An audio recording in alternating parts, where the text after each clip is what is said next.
Okay, so you know the feeling when you are scrolling on your WhatsApp group and the message instantly appears. You don't have to essentially refresh the page or your group chat or your personal chat for the new messages to come in. So imagine if you may refresh it every time. It's a lot, right? But how does this real-time application works? And another example is Swiggy or Zomato. So you see live person on the map, which is on the way to your home address. So isn't that crazy? So tech work behind it in a few ways, and we'll see what ways are it in this video. And there are basically four ways. One is WebSocket, another is polling, SSE, and webhooks. So we'll see each one of them, and I promise that it's not as complicated as you think. Okay, so the most obvious one and the most best one as well is has to be something where you keep on sending the request until you get some response from your server. So this is similar to a situation where you are waiting for your friend and you keep on texting them every 5 seconds, like when are you coming? So the responses might be empty sometimes, like they may not respond you, and sometimes they may say they will be arriving in X amount of time.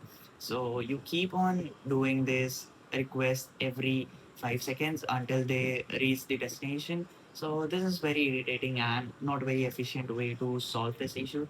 But yeah, it is useful at many places. So this is a concept which is known as polling. So polling are is similar to this. You keep on sending responses from the front end, which is your client side, to the back end, which is your server side, and this is how it works. So there are two types of polling. One is short polling and another is long polling. So it's pretty confusing out there to read about these two, but I will keep it very easy.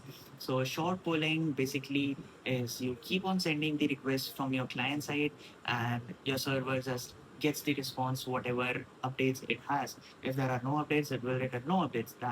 That is as easy as it could sound. So this is short polling, and long polling is something which is a little more efficient whenever there is a request and response cycle open. If there are no updates in your server, it will not respond with anything. Only when there are any updates, it will send the response to your client side. What it does is it will trigger less APIs from your front end to the back end, and which saves a lot of time, and it's very efficient to handle it this way. But again, in the end, it's just you sending many API calls until you are satisfied with whatever the update which you wanted to check.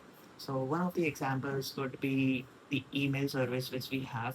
So they may basically use polling every 5 seconds to load your new emails which has arrived. So it's like you can also do instant refresh, but yeah, this is one of the things where you can bear the delay of responses which you receive. Okay, so second type is server-side events, which is SSE. So this is basically one-way connection from your server to the client side. So whenever there are any updates from the server, it will send it to the client, but the client side will not be able to send any updates to the server. So in the previous example, we saw some friend-related example. So if you're waiting for your friend, they may text you that, okay, we will be arriving in 2 minutes, and that's very efficient, right? You don't have to keep on sending them when are you arriving. So yeah, let's see the response and request cycle of this. By the way, this is very summarized way which I have set it up. So yeah, this is the request. Like you send one of the requests and it keeps the connection open. So this connection open, you could set the headers in a way where you um, are opening a stream and event. So this connection will not close at all.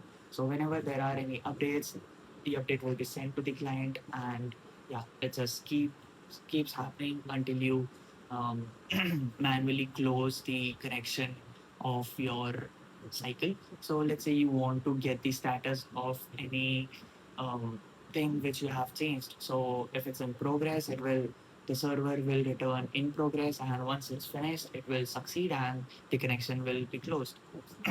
So this is very classic example, and your mailing service also uses this. So not the mailing, but your notification service also uses this. So whenever some application, let's say Twitter, wants to send you, like, there are 10 new posts, so you receive that notification, but it's server which has received an update, and the same is being sent out to you on the client side.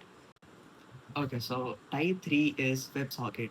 So this is the most interesting implementation, and it's used at almost all the software which you see online, where you can interact with other people and you can also chat with them. So one of the finest example is WhatsApp. So whenever you are chatting with someone, you receive the updates and lifetime, and you can also send the updates from your side to them, and it will be very instant for them to receive it.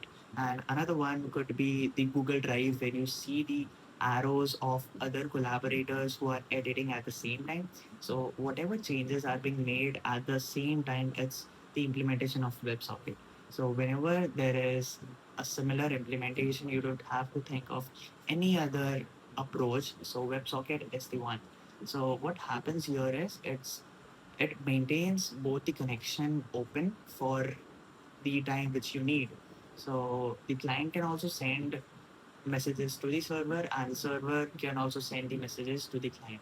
This is the basic difference between the SSE and WebSocket. So both are similar, but in SSE, it's just one-sided connection from the server to client, but on the WebSocket, it's both-way connections. And this is like used a lot at a lot of places. Also, the multiplayer games which you play online is being used and made using these WebSockets. Okay, so the fourth and the final part is webhooks. So webhooks basically are having the connection from one server to another server. So in all the previous examples, we saw how your application and your server are connected. But in webhooks, a third-party service will be connected to your server, and the connection and the communication which happens is via the URL which you send to the third-party service. So let's say you have integrated Stripe, which is a payment gateway service, and you basically send your email from the server. So the Stripe receives this particular email and converts it into some sort of URL, unique URL. So whenever someone pays to your application, the payment is received on the server of the Stripe, and the Stripe will at that moment update your server that the payment has been received. Otherwise, there is no other way, because if you implement polling, this is simply doing, is the payment received? Is the payment received from your server to the Stripe, which is not very efficient. So yeah, this is webhooks, and it's used at many places, and almost all the big companies uses this webhooks. So one of the examples would be GitHub as well. So GitHub Actions, where you post your code and the code reaches your CI/CD pipeline, and all the changes are being done. So yeah, webhooks are used at all the major applications which you see online. Okay, so these were the four ways which you use real-time updates. You show them, you collaborate in any of the applications. So I bet any of these concepts are being used in any application which exists out there. The implementation is not quite difficult, but knowing what happens and how it's being done and what's the purpose of using any of these is something which is more important.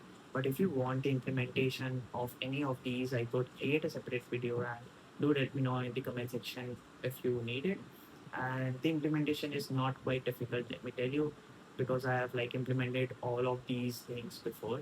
So yeah, do let me know how did you like this video, and if there are any new points you want to add on, just type it in the comment section and I will look into it. Also, if you have any questions, do let me know.